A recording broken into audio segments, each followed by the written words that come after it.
everyone, hello mga kadoms, how is your day today?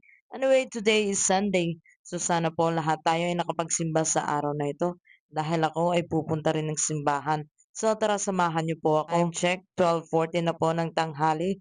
Alam ko ikaw ay feeling sad, feeling happy, feeling good vibes. So kung ano pa man yung feeling nyo ngayon at kung ikaw ay bad mood, kalimutan nyo na po yan dahil napakaganda po ng araw ngayon. Eto nga't nandito ako sa palengke naglalakad papuntang port kung saan ako sumasakay ng lancha papuntang Samal Island.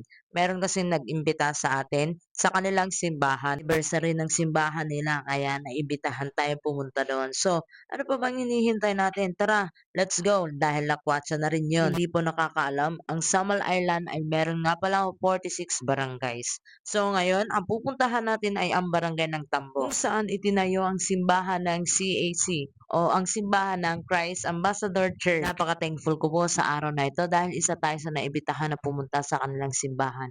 Anyway, hindi talaga lakwatsa ang habol ko dito. Gusto ko talagang i-worship si God sa araw na ito. At thank you dahil talagang binigyan tayo ng way ni God para ma-worship natin siya sa araw na ito. So, shoutout nga pala sa mga taong ginawa ni God na instrumento sa araw na ito because they welcome us warmly, ako at ng mga kasama ko, at pinaramdam nila sa amin yung pagmamahal na higit pa sa pagkakaibigan. So, paano po mga kadoms? Hanggang dito na lang po muna tayo. Abangan niyo po ang part 2 sa mga susunod na video. Mwah!